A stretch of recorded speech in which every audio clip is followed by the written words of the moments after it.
우리 가슴을 손을 얹고 같이 고백할까요? 나는 지금 아버지의 집에 있습니다. 나는 예수의 이름으로 일어섭니다. 아멘. 예배 중에 고백하는 이 짧은 고백이 하나님께서 우리에게 은혜를 허락하시는 통로임을 믿습니다. 예수의 이름에는 능력이 있습니다. 예수의 이름에는 소망이 있어요. 그러니 여러분 문제 생기면 예수님 이름 찾고, 그래서 예수님의 번호를 알면 참 좋겠다라는 생각을 하는데, 물론 저의 영번은 아내이지만 그 영번보다도 영구 결번이 돼야 되는 게 예수님의 이름을 찾는 것이 아닌가라는 생각을 합니다. 예수님의 이름을 찾는 청년들 되기를 예수님의 이름으로 축복합니다. 네. 지난주에 우리는 자기 삶을 하나님 앞에 거룩한 산제물로 드렸던 너무나도 아름다웠던 한 청년을 함께 살펴보았습니다. 사람들에게는 청년 바보 의사라고 불리면서 절망의 끝자락에 서 있었던 환우들과 소외된 이웃들을 사랑으로 섬겼던 사람입니다. 그는 의사였고 33살의 꽃다운 나이에 유행성 출혈에 걸려서 소천하게 됩니다. 그 사람의 이름은 바로 고 안수연 형제, 안수연 선생님이셨죠. 여러분, 요즘 이 시대가 가장 중요하게 여기는 키워드가 뭘까요? 가성비와 효율입니다. 내가 투자한 시간과 내가 들인 노력, 돈 대비 얼마나 크고 확실한 결과를 얻어냈느냐가 인생의 성패를 결정하는 기준이 되어버렸습니다. 그러다 보니 우리가 청년의 때 남들보다 뒤처지지 않으려고 밤낮없이 스펙을 쌓고 커리어를 준비합니다. 그런데 이 모든 과정은 어쩌면 모두가 다 그런 마음이겠죠. 단 한 번뿐인 인생을 내가 허비하지 않고 가장 효율적으로 내가 가치 있는 인생으로 증명하기 위한 그런 치열한 몸부림일 것입니다. 세상은 그게 정답이라고 말을 합니다. 모두가 다 그렇게 살아가고 있으니까 오히려 그렇게 살아가지 않는 사람들을 향해서 어리석다, 미련하다, 왜 정신을 차리지 못하느냐, 그렇게 말할지도 몰라요. 사실은 예수님을 믿고 따르고 사랑하는 우리 그리스도인들이 걸어가는 길이 그렇습니다. 세상의 이런 철저한 계산법과 효율의 잣대로 보면 이 고 안수연 형제처럼 이해할 수 없는 예수님을 따르는 제자의 길을 걸어가고 계시는 한 분이 계십니다. 고 안수연 형제처럼 자기 삶을 향기로운 예물로 드리고 계시는 분인데요, 아마 여러분이 알고 있는 분일 거예요. 바로 기독교 베스트셀러 내려놓음의 저자이고 우리가 최근에 카운트다운에서 함께 귀한 말씀을 또 전해주셨던 이용규 선교사님. 선교사님은 세상이 말하는 스펙의 최정점을 찍은 분이셨어요. 서울대학교를 나오셨고요, 하버드 대학을 나오셨어요. 사람들이 보기에는 너무 화려한 인생을 살아가는 거잖아요. 그 학위만 손에 있으면 탄탄대로를 걸어가는 거예요. 그런데 선교사님이 선택한 길은 무엇인가? 화려한 스펙과 커리어를 모두 뒤로 한 채 몽골에 있는 어느 한 국제대학교의 평교수로 재직하십니다. 그리고 더 나아가서는 인도네시아로 가서 선교사님으로 지금 사시는 거죠. 세상의 시선에서는 선교사님이 선택한 삶을 향해서 사람들이 이렇게 말을 했겠죠. 그럴 거면 뭐하러 그 뼈를 깎는 고생을 하면서 공부를 했습니까? 스마트한 머리와 화려한 그 커리어, 그 학위를 몽골 사막과 인도네시아에 있는 사람들 향해 쏟아내는 것은 너무 낭비가 아닙니까? 여러분, 오늘 우리가 함께 읽은 요한복음 12장은 정확히 똑같은 세상의 논리를 갖고 한 사람의 헌신을 꾸중한 사람이 등장합니다. 바로 가룟 유다입니다. 오늘 본문에서 예수님께 헌신하였던 사람은 마리아죠. 마리아는 자신의 전 재산, 아니 자기 전부였던 값비싼 향유옥합을 예수님의 발 앞에 깨트려 붓습니다. 그것을 본 가룟 유다가 분노하는 거죠. 그의 머릿속의 계산기에는 그게 엄청난 낭비로 보였기 때문이에요. 하지만 마리아가 향유를 기꺼이 예수님의 발 앞에 깨트려 부을 수 있었던 이유가 있습니다. 단 하나예요. 예수님을 사랑했기 때문입니다. 여러분, 누군가를 진정으로 사랑하면 나의 가장 귀한 것을 낭비해도 전혀 아깝지 않습니다. 저희 뱃속에, 저의 뱃속은 아니죠. 저희 아내의 뱃속에, 정정합니다. 저희 아내의 뱃속에 내주하고 계시는 하트가 있어요. 성령 하나님도 이러실까 생각을 하는데 33주가 됐거든요. 그래서 제가 평생 하지 않는 것을 하고 있습니다. 바로 태교를 하는데 요즘 그런 게 나오더라고요. 이제 말씀을 약간 그 뭐라고 하죠? 동화처럼 약간 읽어주는 거예요. 그러면 이제 제가 이제 충격이었던 게 베드로가 이제 3번 부인하는 그 장면인데 그게 이제 스토리가 있는 거예요. 그래서 제가 그거를 배에다 손을 얹고 이제 하트에게 읽어주는 거죠. 그래서 하트야 하트야 이러면서 해야 된대요. 그래서 처음에 제가 하트야 하트야 했더니 그렇게 하면 안 된다라고 한 분이 그러시더라고요. 그래서 왜 이렇게 하면 안 되느냐 했더니 그러면 하트가 싫어한다는 거죠. 그러면서 이제 제일 제가 어려웠던 진짜 순종하기 어려웠던 지점이 어디였냐면 이제 닭 울음소리가 들리잖아요. 거기서 베드로가 막 대성통곡하면서 밖으로 나가잖아요. 꽃기호를 해야 되는데 이 꽃기호가 안 나오는 거예요. 거기서 한참을 제가 망설이면서 결국에는 그분이 이제 웃음을 터뜨리시더라고요. 왜 그게 안 되냐 했더니 나한테 너무 어렵다 하다가 이제 제가 결국은 꽃기호 꽃기호 이제 그렇게 했었는데 누군가를 진정으로 사랑하면 저의 가장 귀한 것을 이제 낭비하는 거. 저의 가장 귀한 것은 저는 진짜 이런 게 너무 어려운 사람이거든요. 네, 오늘의 마리아로 살아가고 있는 이용규 선교사님도 예수님 사랑하기 때문에 몽골에 가시고 지금 인도네시아에서 복음을 전하고 계시는 거라고 생각합니다. 그래서 이 시간 말씀을 통해서 주님이 우리에게 원하시는 진짜 제자의 삶은 무엇인가? 사랑하기 때문에 기꺼이 낭비해 본 적이 있습니까? 라는 이 질문에 대해서 여러분이 저는 예수님을 사랑하기 때문에 내가 그분에게 기꺼이 낭비합니다 라고 고백하는 사람들이 되기를 예수님의 이름으로 축복합니다. 3가지 메시지를 나누겠습니다. 첫 번째입니다. 같이 한번 따라해 볼까요? 참된 사랑은 구원의 은혜에 기쁨으로 반응하는 것입니다. 우리 1절과 2절의 말씀을 한 번 더 읽도록 하겠습니다. 함께 읽겠습니다. 시작. 6월절이 시작되기 6일 전에 예수께서 베다니에 도착하셨습니다. 그곳은 예수께서 죽은 사람 가운데서 다시 살리신 나사로가 사는 곳이었습니다.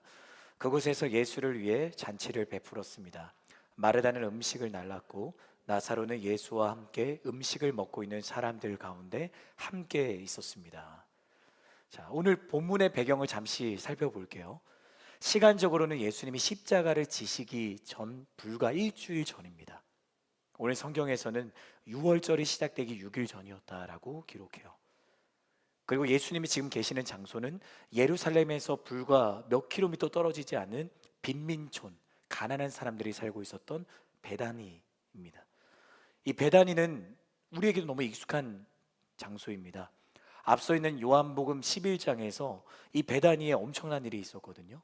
예수님을 사랑하는 마르다와 마리아의 오라버니였던 나사로가 죽은 거예요. 그러나서 성경은 이제는 도저히 이 나사로를 살릴 수 없다라는 것을 숫자 하나로 얘기하는 거죠. 그가 죽은 지 나흘이 되었다. 4일이 지났다. 그렇다는 것은 어떠한 일도 일어날 수 없는 불가능한 상황이라는 거죠. 그러나 예수님은 베다니로 곧장 가지 않으시고 있는 그곳에 머무르는 거죠. 주님이 베다니에 가셔서 모두가 장례를 치르고 슬퍼하고 있는 그 현장에서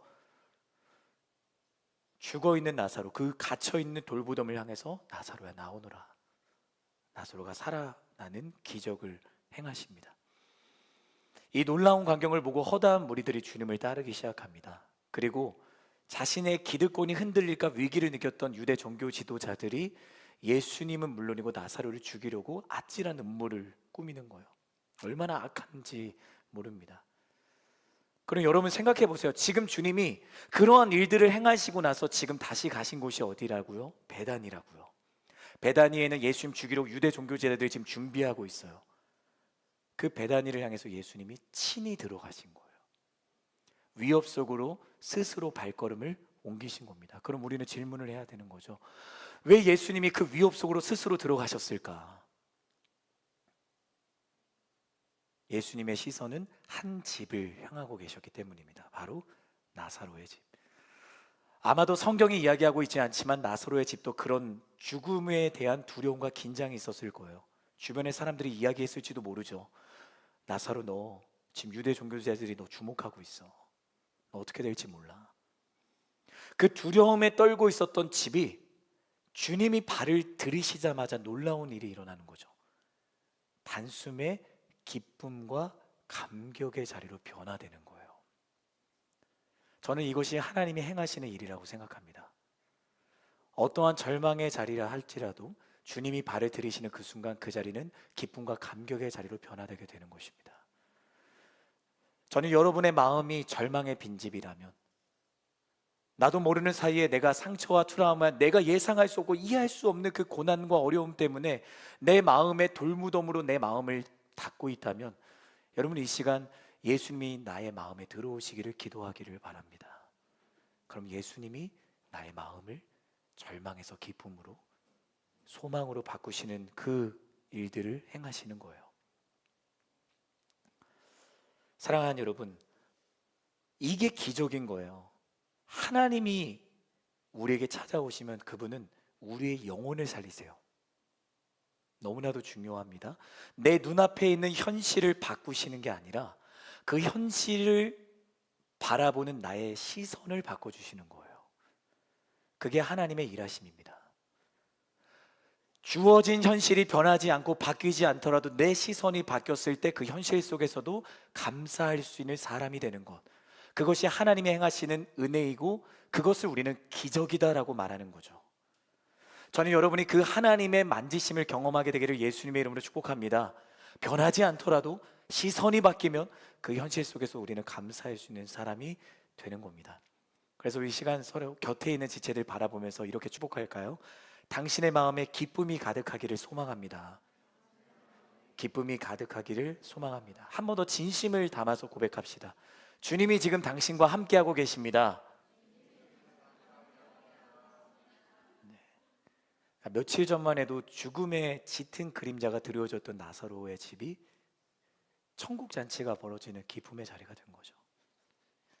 예수님이 찾아오시자 어떤 일이 일어나냐면, 여러분 한번 생각해 보세요. 자기 오빠를 살려줬어요. 근데 예수님이 찾아오신 거예요. 여러분이 마르다 마리아라고 생각해 보세요. 파티를 준비하지 않을 수가 있겠어요?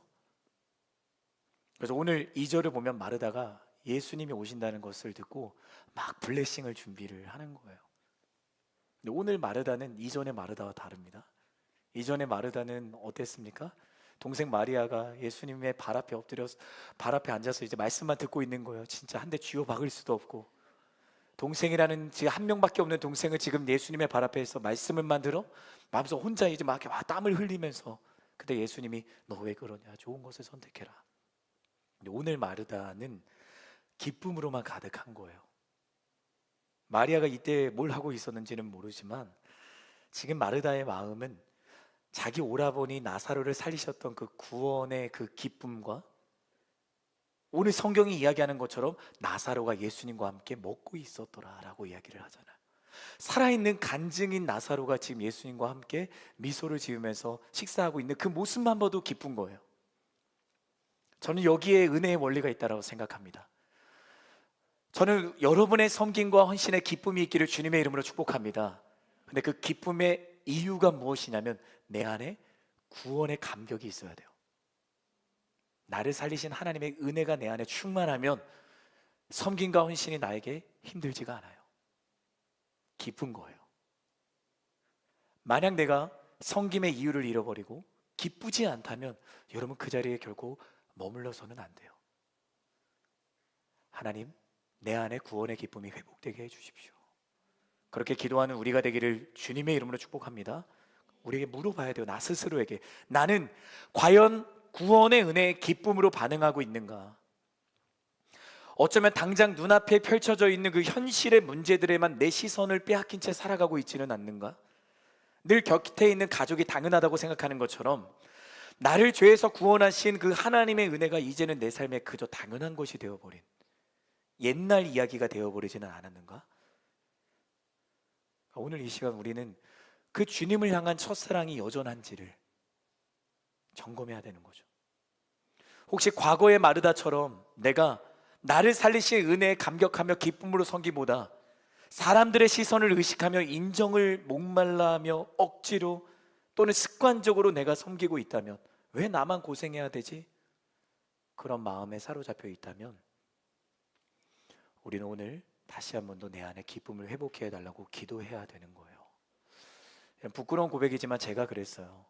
제가 24살부터 청년부를 섬겼거든요. 그때는 전도사였어요.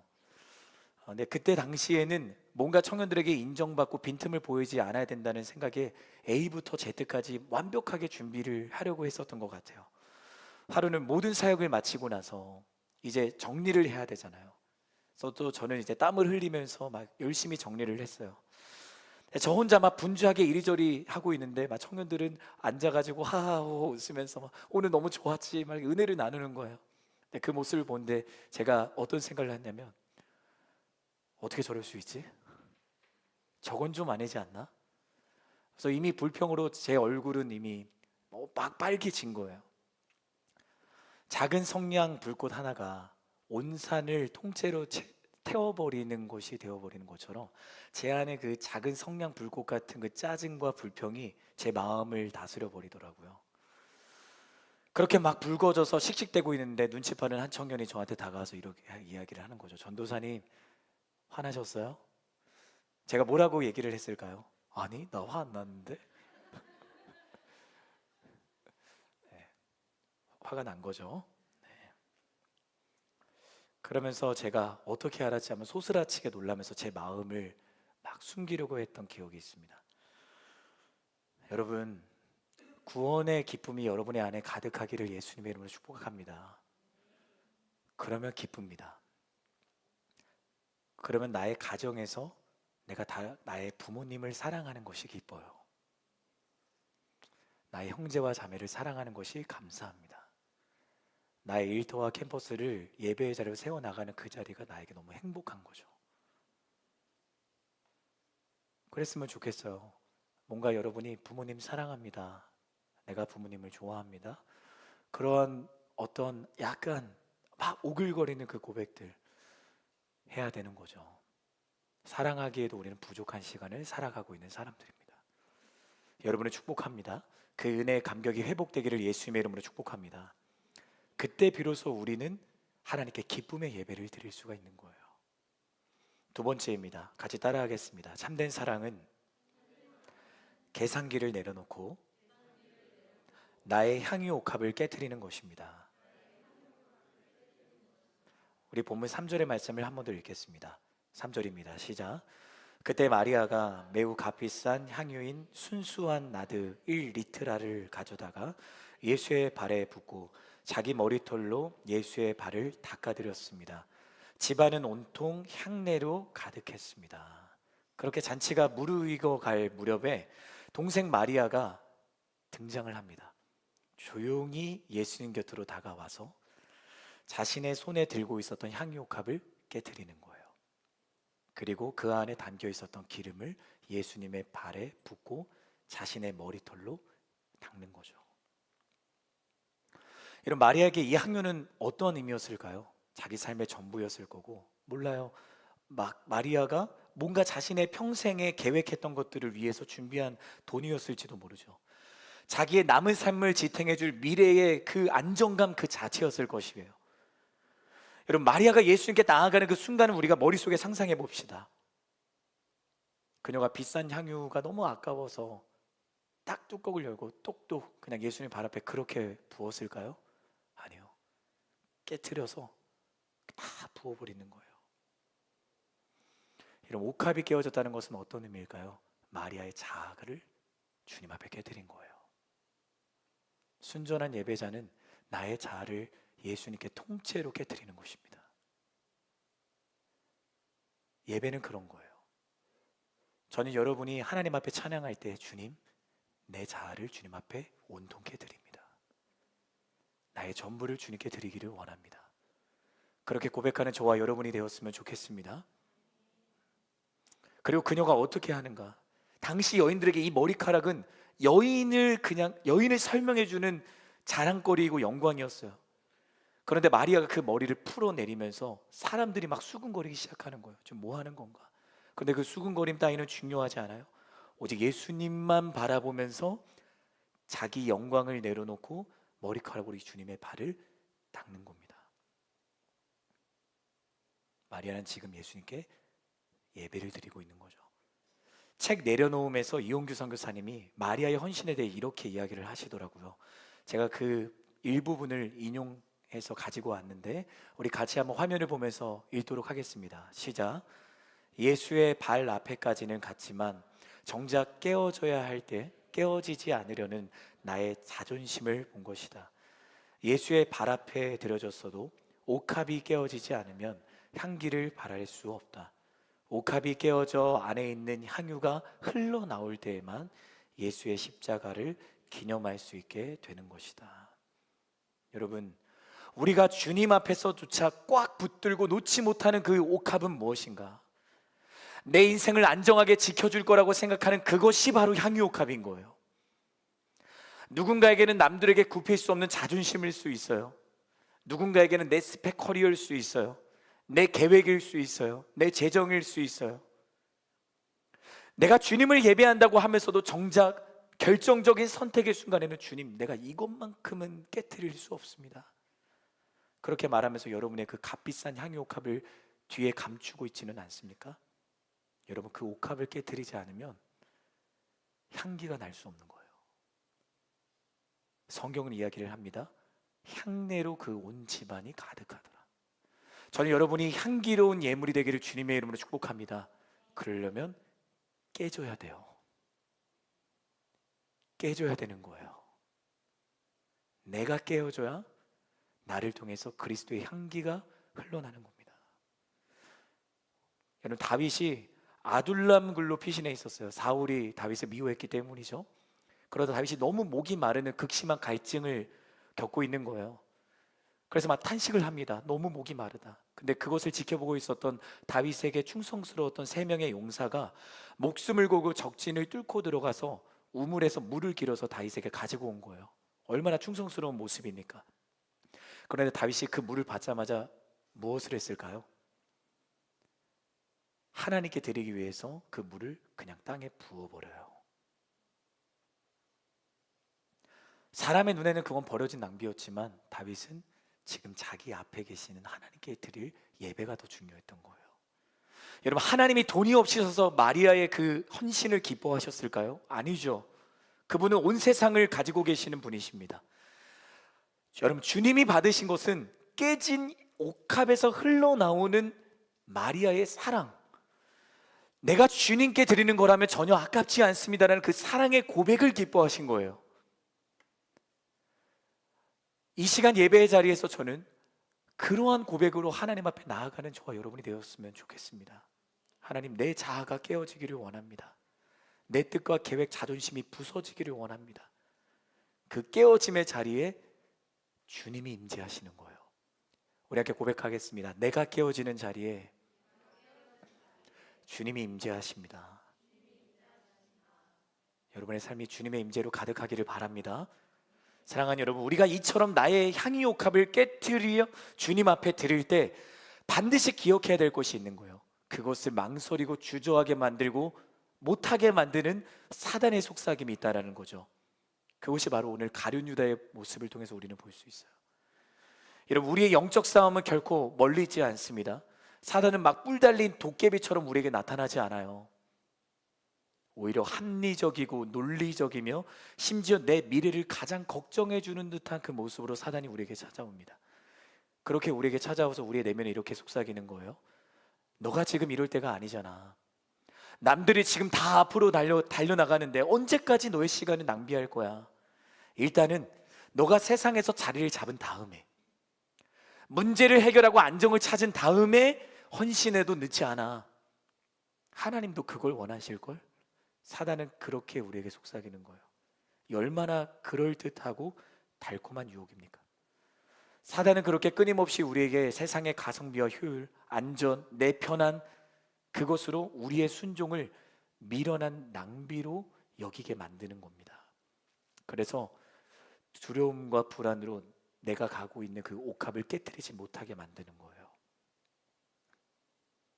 사랑하는 여러분, 이 영적 싸움에서 우리는 깨어 있어야 돼요. 깨어 있기를 바랍니다. 사단의 유혹은 오늘도 우리의 주변에 도사리고 있습니다. 사단의 목적은 하나예요. 우리의 은혜를 잊어버리게 만드는 거예요. 주님과의 친밀한 사랑의 관계에서 멀어지게 만드는 거예요. 그러면 순종하지 못하게 될 것을 아니까. 여러분 기억합시다. 하나님이 진정으로 원하시는 것은 온전한 순종이고 순전한 예배입니다. 함께 고백합시다. 하나님이 진정으로 원하시는 것은 온전한 순종이고 순전한 예배입니다. 온전한 순종이고 순전한 예배입니다. 그러니 여러분, 세상의 논리로 무장한 사단의 속삭임을 우리가 거부하고 거절하기 위해 우리는 성령의 전신갑주를 입어야 되는 것입니다. 여러분, 기도의 자리를 사수하기를 바랍니다. 말씀을 가까이 하기를 바랍니다. 말씀과 기도로만 우리는 내 옥합을 깨트리는 예배자로 살아갈 수가 있는 겁니다. 예수님을 따라가는 사람은 그런 사람이어야 되는 거예요. 마지막 세 번째 같이 따라하겠습니다. 참된 사랑은 헌신의 때를 결코 미루지 않습니다. 헌신의 때를 결코 미루지 않습니다. 우리 마지막 7절과 8절의 말씀을 함께 읽겠습니다. 시작. 예수께서 대답하셨습니다. 그대로 두어라. 이 여인은 내 장례날을 위해 간직해둔 향유를 쓴 것이다. 가난한 사람들은 항상 너희와 함께 있지만 나는 항상 너희와 함께 있는 것이 아니다. 그렇게 날선 질책으로 유다가 마리아를 향해서 그렇게 꾸중을 하자 예수님께서 마리아를 직접 변호하시는 거예요. 마리아의 헌신은 나의 죽음을 미리 준비한 헌신이다. 여러분, 헌신에는 때가 있습니다. 헌신에는 때가 있는 거예요. 사단은 이렇게 속삭입니다. 헌신은 너가 준비가 되었을 때 하는 거야. 너가 자격을 갖추었을 때 하는 거야. 아니요, 그렇지 않습니다. 여러분, 헌신에는 내일이 없습니다. 오늘 바로 지금 이곳에서 주님은 우리의 헌신을 원하시는 거예요. 여러분, 진정한 사람은 내일 할 수 없는 거예요. 제가 아내한테 여보 내가 내일 사랑할게, 이게 사랑하는 사람의 모습이 아니죠. 저는 여러분이 헌신의 때를 놓치지 않기를 바랍니다. 예수님께 헌신하는 때를 놓치지 않기를 바랍니다. 내가 주님을 사랑한다고 말하면서도 지금 내가 헌신을 미루고 있다면 그것은 주님을 향한 사랑이 아닐 수 있습니다. 지금 내 곁에 있는 가족에게 사랑한다 고백하는 것, 나를 지지해주는 공동체의 동력자들을 바라보며 사랑한다라고 고백하는 것, 여전히 잃어버린 영혼들로 있는 나의 사랑하는 친구들에게 예수님을 전하는 것, 때가 있는 거예요. 자, 때가 있으니까 서로 바라보면서 우리 축복합시다. 예수님의 이름으로 당신을 사랑합니다. 그게 우리의 삶으로 복음을 전하는 시작이 되는 거죠. 저는 여러분을 통해 여러분의 가정이 구원을 받기를 원합니다. 여러분을 통해 여러분의 가정에 예배가 세워지기를 원합니다. 그것은 나의 삶으로 시작이 되는 거예요. 자, 그렇다면 우리가 삶에서 실천할 수 있는 거룩한 낭비는 무엇일까? 세 가지만 얘기할게요. 같이 따라합시다. 다른 사람을 사랑하는 것입니다. 자, 두 번째, 말씀과 기도의 자리를 지키는 것입니다. 마지막 세 번째, 예배를 생명처럼 붙드는 것입니다. 이번 한 주가 그렇게 우리 같이 순종의 실천을 하기를 예수님의 이름으로 축복합니다. 다른 사람을 사랑하고 말씀과 기도의 자리를 지키고 예배를 생명처럼 붙드는 거. 그러니 여러분, 내가 예배를 드리지 못할 때 내 안에 괴로움이 있어야 되는 거예요. 내가 오늘 예배를 드리지 못한다니 괴로움이 있어야 되는 거예요. 내가 예배를 사수하지 못할 때 내 안에 괴로움이 있는가? 내가 오늘 말씀을 붙들지 못할 때 그 안에 하나님 주시는 그 후회가 있는가? 있어야 되는 거예요. 그리고 바로 우리 CH 플러스 공동체 허락하신 아울리치가 거룩한 낭비를 경험할 수 있는 자리임을 믿습니다. 아울리치야말로 다른 사람을 사랑하는 자리이고, 아울리치야말로 말씀과 기도의 자리를 붙드는 자리이고, 아울리치야말로 내가 예배를 생명처럼 붙드는 자리임을 여러분 믿으시기를 바랍니다. 그렇게 신철원이 나아갔고 그렇게 시드니가 나아갔으며 이제 그러한 마음을 가지고 춘천으로 나아가야 되는 것입니다. 춘천팀이여 기도할지어다. 춘천팀이여 예배를 사수할지어다. 그렇게 나아갈 때 하나님은 우리가 기도한 대로 춘천 새순교회 은혜의 새순이 돋아나게 하시는 거죠. 우리 서로를 바라보며 그렇게 격려합시다. 다른 사람을 사랑합시다. 한 번 더 말씀과 기도의 자리를 지킵시다. 마지막으로 예배를 생명처럼 붙듭시다. 결론입니다. 여러분, 가장 크고 저를 보세요. 다 끝났어요. 이제 졸음을 깨고 눈을 번쩍 뜨고, 여러분, 가장 위대하고 큰 낭비를 한 분은 따로 있습니다. 그분은 바로 우리의 앞서 십자가의 길을 걸어가신 예수 그리스도이십니다. 우리를 위해서 가장 사랑하는 아들 예수님을 내어주신 하나님이십니다. 여러분, 끊임없이 흔들리고 무너지는 나, 하나님보다 세상의 것들을 더 좋아하고 기뻐하는 나, 그런데 그 못난 나를 위해서 하나님이 가장 위대한 낭비를 하셨습니다. 그러니 우리가 오늘 이 시간 함께 기도할 때 기도해야 되는 것은, 하나님, 나를 위해서 위대한 낭비를 선택하신 그 주님을 내가 이 시간 만나기를 원합니다. 주님의 사랑이 내 안에 충만하기를 원합니다. 나로 결단하게 하시고 행동하게 하시는 분은 내 안에 계시는 성령 하나님이십니다. 저는 여러분이 그 거룩한 낭비를 선택하는 사람이 되었으면 좋겠어요. 나의 사랑하는 가족을 위해서 거룩한 낭비를 선택하고, 나의 사는 동역자를 위해서 거룩한 낭비를 선택하고, 그런데 우리는 너무나도 쉽게 내 자존심을 먼저 드러내려고 하는 거죠. 그게 뭐라고? 그거로 다른 사람을 미워하는 사람이 되는 거예요. 여러분, 예수님 믿는 사람은 그래서는 안 돼요. 예수를 믿는 사람은 사랑해야 돼요. 예수를 믿는 사람은 용서해야 돼요. 여러분에게 무거운 숙제를 드리는 거예요. 사랑하는 여러분, 지금 여러분 두 손에 꽉 움켜쥐고 있는 옥합이 무엇입니까? 깨트리기 싫은 옥합은 무엇입니까? 오늘 이 예배가 주님 발 앞에 드리는 그 헌신이 시작되기를 바랍니다. 옥합이 깨어질 때 향기가 난다고요. 주님, 나의 삶을 통해 주님 기뻐하시는 사랑의 향기가 나게 하여 주옵소서. 우리 춘천팀이 향기로운 예물이 되게 하여 주옵소서. 우리 베트남팀이 그러한 예배자로 베트남 땅에 나아가게 하여 주옵소서.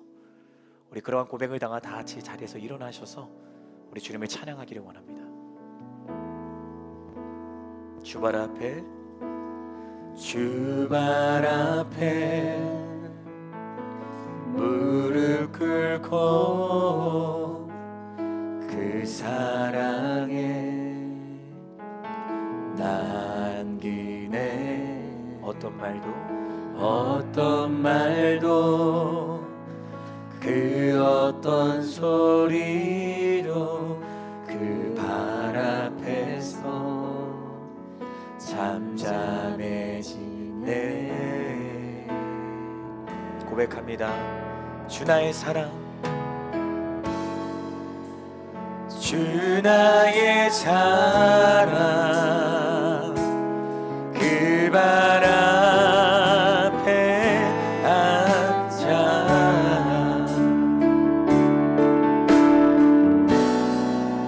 내 모든 기도는 사랑의 노래가 되네. 우리 함께 믿음으로 고백하며 나아갑시다. 주의 옷자락 만지며, 주의 옷자락 만지며 주의 두 발을 씻기며 주님 그 발에 입 맞추며 나의 왕관을 놓으리.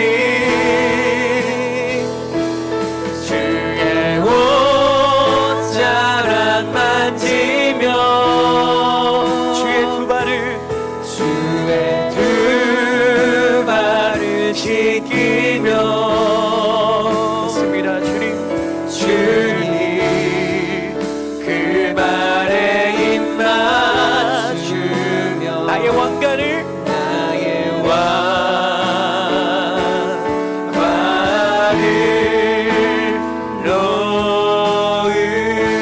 놓으리. 우리 함께 두 손을 들고 우리 처음부터 고백하며 나아갑니다. 주발 앞에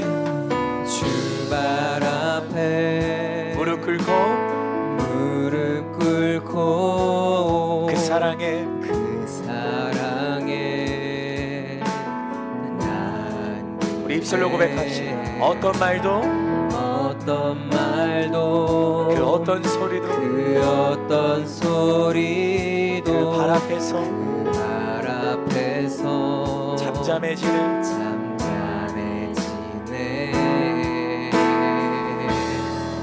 아멘. 주 나의 사랑